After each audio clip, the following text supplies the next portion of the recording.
The city was already humming with energy as Mateo Alvarez pulled his modest sedan into the parking lot of Orion Bank's downtown branch.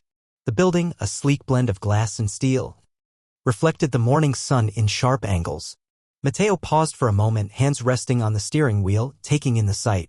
He wore a plain navy polo, khakis, and well-worn sneakers, clothes chosen deliberately to blend in, to observe without drawing attention. Today was not about making an entrance, it was about seeing the truth. He stepped out, feeling the weight of anticipation and nerves settle into his chest. This visit was unannounced, and that was precisely the point. Mateo wanted to see the branch as it really was before anyone could put on a show. He straightened his shoulders, took a steadying breath, and walked toward the revolving glass doors. Inside, the air was crisp and cool, filled with the quiet clatter of keyboards and the low hum of printers. The lobby was spacious, with marble floors and a row of sleek, modern chairs that looked more decorative than comfortable. Employees moved briskly behind the counters, eyes fixed on screens, voices clipped and efficient. No one looked up as Mateo entered. At the reception desk, a young woman scrolled through her phone, her nails tapping out a silent rhythm. Mateo offered a polite good morning, but she barely glanced at him. Her attention fixed on whatever drama was unfolding in her digital world. He waited, expecting at least a perfunctory greeting, but none came. After a moment, he quietly moved to the side, deciding to observe rather than demand attention. From his vantage point, Mateo watched the staff interact. It didn't take long to notice the subtle hierarchies at play. A glamorous woman in a sharp red blazer, Linda, he would later learn, sauntered past the counters, laughing a little too loudly at something the branch director, Mr. Parker, had said. Parker, tall and impeccably dressed, seemed to radiate authority and impatience in equal measure. He barked orders, rarely smiled, and his eyes flickered with irritation whenever a customer lingered too long. In contrast, there was a quiet current of camaraderie among some of the tellers. Mateo saw a young woman with tired eyes and a gentle smile, Anna, helping an elderly client fill out a deposit slip. She moved with a calm efficiency, her voice soft and reassuring. When the client struggled with a signature, Anna patiently guided his hand, never once showing frustration. As soon as she finished, she hurried to the back office, arms full of paperwork, unnoticed by most of her colleagues. Favoritism was obvious. Linda received special attention from Parker, who frequently stopped by her desk, sharing inside jokes and lingering far longer than necessary. Other employees seemed to orbit around this duo, some eager to please, others resigned to the pecking order. Anna, by contrast, was almost invisible, her hard work taken for granted, her presence barely acknowledged. Mateo's internal monologue churned. He'd seen this before. The way power pooled in certain corners, the way those who worked the hardest were often the least recognized. He wondered how many times Anna had stayed late to finish someone else's work. How many times she'd been passed over for praise or promotion. He shifted in his seat, determined to remain inconspicuous.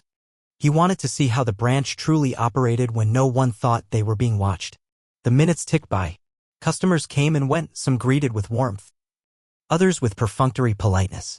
An older man in a maintenance uniform entered, ignored by everyone except Anna, who offered him a cup of water and a kind word before returning to her tasks. Mateo's presence began to draw subtle glances. A few employees looked his way, curiosity flickering in their expressions before they turned back to their screens. He sensed the unspoken question. Who is he and why is he here? But no one approached him, and the receptionist continued to ignore him, now chatting with Linda in low, conspiratorial tones. As the morning wore on, and offered an apology that seemed to genuinely calm the customer. Parker, meanwhile, intervened only to scold another teller for a minor mistake, his tone sharp and public. Mateo took mental notes. The branch was efficient, but there was an undercurrent of tension, a sense that not everyone felt welcome or valued. The staff's indifference toward him was telling. He settled into one of the uncomfortable chairs, watching the ebb and flow of people, the small dramas and quiet triumphs that played out in the background. He was here to learn, to witness. And, though no one knew it yet, to change everything. Anna's alarm went off before sunrise, as it did every weekday. She moved through her small apartment with practiced quiet, careful not to wake her son, Ben. The morning was a blur of making breakfast, packing lunches, and tying shoelaces. She pressed a kiss to Ben's forehead and whispered encouragement for his spelling test before hurrying out the door, her heart already racing with the day's demands. Anna was always the first to arrive at Orion Bank's downtown branch. She liked the stillness before the doors opened, the way the city's noise hadn't yet seeped into the marble floors and glass walls. She would switch on the lights, check the cash drawers, and organize the paperwork left scattered from the night before. It was her way of bringing order to a world that often felt unpredictable. Her colleagues arrived in waves. Linda swept in late, her perfume lingering long after she passed. The manager, Mr. Parker, barked greetings that felt more like warnings. Anna greeted everyone with a gentle smile, though most barely noticed. She didn't mind. She wasn't here for recognition, she was here to do her job and to do it well. Throughout the morning, Anna moved quietly from task to task. She helped an elderly woman decipher her bank statement, never once showing impatience as the woman repeated her questions. She covered for a teller who called out sick, skipping her own break to handle the extra workload. When a new hire struggled with the computer system, Anna guided her through each step, her voice calm and encouraging. Linda, meanwhile, lounged at her desk, scrolling through her phone and gossiping with the receptionist. She made a show of helping high-value clients, her laughter echoing across the lobby. When Parker passed by, Linda straightened her posture, her voice turning sugary sweet. Anna watched the exchange with quiet resignation. She'd seen it all before. The favoritism, the whispered rumors, the promotions that never seemed to come her way. Despite everything, Anna's empathy never wavered. She brought extra snacks for the security guard, who often worked double shifts. She noticed when a regular customer came in looking tired and slipped him a coupon for the cafe next door. She even remembered birthdays, leaving handwritten notes for colleagues who barely acknowledged her presence. But kindness didn't shield her from the branch's pecking order. When Linda made a mistake on a client's account, Parker blamed Anna for not double-checking the details. When Anna requested a day off for Ben's school play, Parker denied it, citing staffing needs, only to approve Linda's last-minute vacation the following week. Anna's frustration simmered beneath her calm exterior. She took pride in her work, but sometimes she wondered if anyone would ever see how much she gave, how hard she tried. She worried about Ben, about providing for him, about setting the right example. She worried about missing out on his childhood while she chased security that always felt just out of reach. Late that morning, Anna noticed a man sitting quietly in the lobby, a stranger in simple clothes, ignored by the receptionist and eyed warily by Linda. Anna sensed the tension, the way people seemed to skirt around him. She recognized the look in his eyes, the quiet endurance of someone used to being overlooked. Without hesitation, Anna filled a paper cup with water and walked over. "Excuse me, sir. Would you like some water while you wait?" Her voice was soft but steady, her kindness genuine. The man, Mateo, looked up, surprised. He accepted the cup with a grateful nod. "Thank you," he said quietly. Anna smiled, then returned to her duties, unaware that this small gesture had been noticed. Not by her colleagues, but by the one person who mattered most that day. Or how her simple act of kindness would echo through the lives of everyone in that building. For now, she focused on what she could control. Doing her job with care, treating every person with dignity, and holding on to the hope that one day her efforts would be seen. As the morning hours stretched on, Mateo's quiet presence in the lobby began to draw more attention. At first, it was just the occasional sidelong glance and unspoken question in the eyes of passing employees. But as the minutes ticked by and Mateo made no move to approach the counter or leave, the curiosity sharpened into suspicion. Linda was the first to voice what others only hinted at. She leaned in close to the receptionist, her voice pitched just loud enough to carry. "Has anyone checked what he's doing here? He's been sitting there forever. Probably waiting for a handout or something." The receptionist shrugged, barely glancing up from her phone. "Not my problem. If he needs something, he can ask." Mateo heard every word.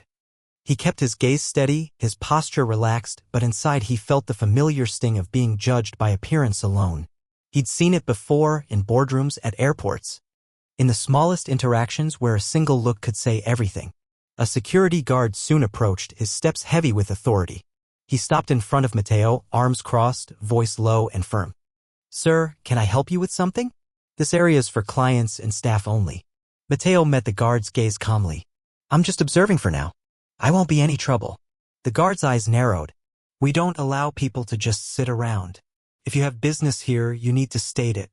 Otherwise, I'll have to ask you to leave." Across the lobby, Anna watched the exchange, her heart pounding. She could see the tension in Matteo's shoulders, the way he kept his tone even despite the guard's thinly veiled hostility. She wanted to intervene, to say something. But Linda caught her eye and shook her head, mouthing, "Don't get involved." Anna hesitated, torn between her instincts and the unspoken rules of the branch. The guard lingered, waiting for Matteo to rise. But Matteo remained seated, his voice steady. "I appreciate your concern. I'm not causing any disturbance. I'd like to stay a little longer if that's all right." The guard huffed, clearly annoyed, but after a moment he relented, muttering, "Just don't get in the way." He walked off, shooting a warning glance back over his shoulder. The incident left a chill in the air. Employees whispered to each other, some openly staring, others pretending not to notice.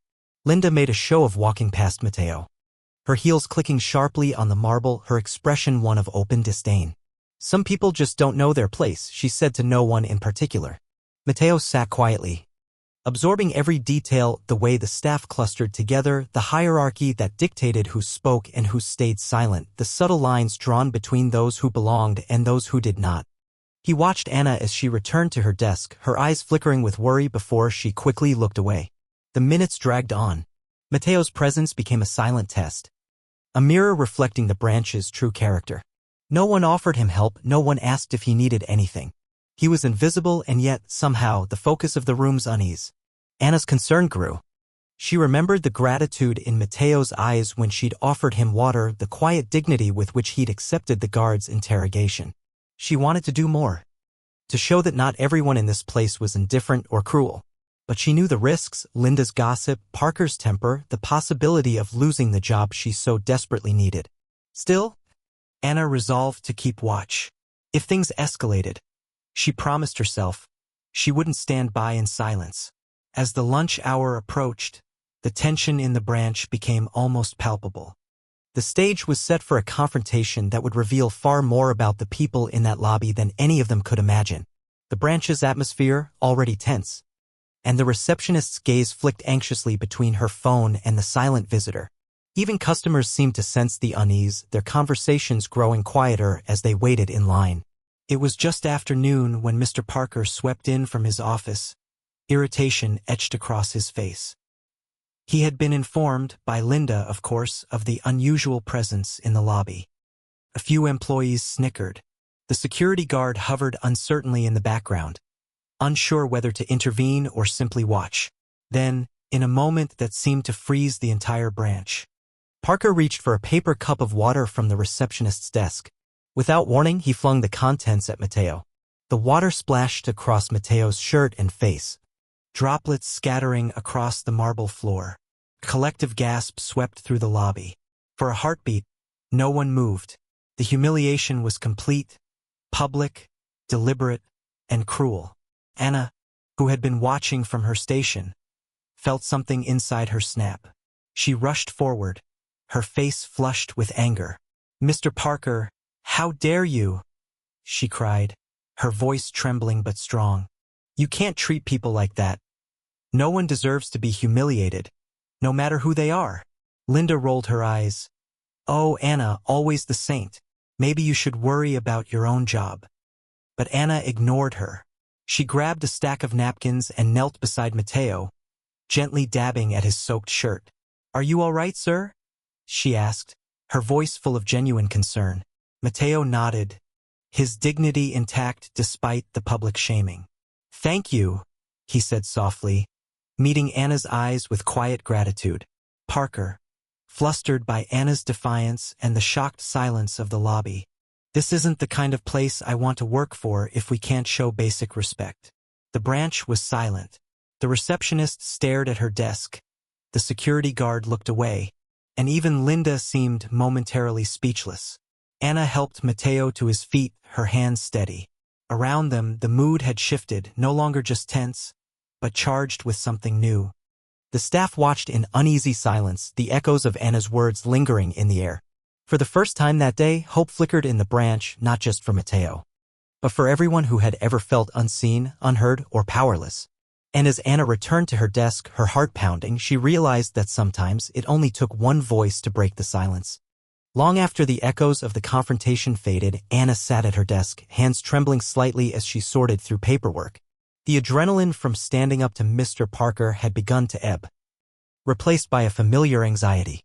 She glanced around the branch. Linda was whispering furiously to the receptionist. Parker's office door was firmly shut, and the rest of the staff pretended to be absorbed in their screens.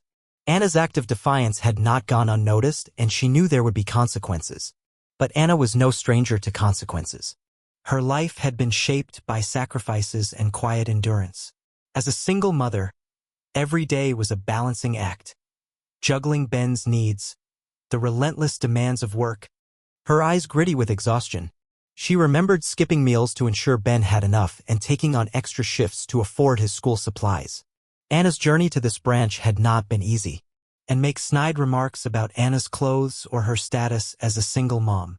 Parker, meanwhile, seemed to delight in piling extra tasks onto Anna's already full plate, always with a thin smile and a reminder that team players don't complain.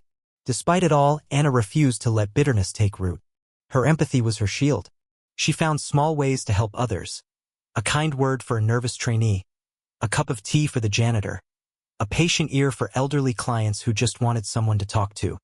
She believed that kindness was its own reward, even if it went unnoticed by those in power. But today something had changed. Standing up for Mateo, Anna had found a new kind of strength, a voice she hadn't known she possessed. She replayed the moment in her mind, the shock on Parker's face, the silence that followed her words. For once, she had not swallowed her outrage, had not let fear of reprisal silence her. As she worked, Anna noticed Mateo watching her from across the lobby. Their eyes met, and he offered a small, grateful nod, and whispering with the receptionist whenever Anna passed by. The favoritism was more obvious than ever. Linda took long lunches, left early, and was never reprimanded. She flaunted small privileges, using the manager's office for private calls, skipping the queue for vacation requests. Rumors about her relationship with Parker swirled through the staff, and Linda made sure to highlight them in group emails. Yet Anna refused to let them break her spirit. She kept her head down, focused on her work, and clung to the small moments of kindness she could offer others. One afternoon, Anna stayed late to help an elderly man who had lost his bank card.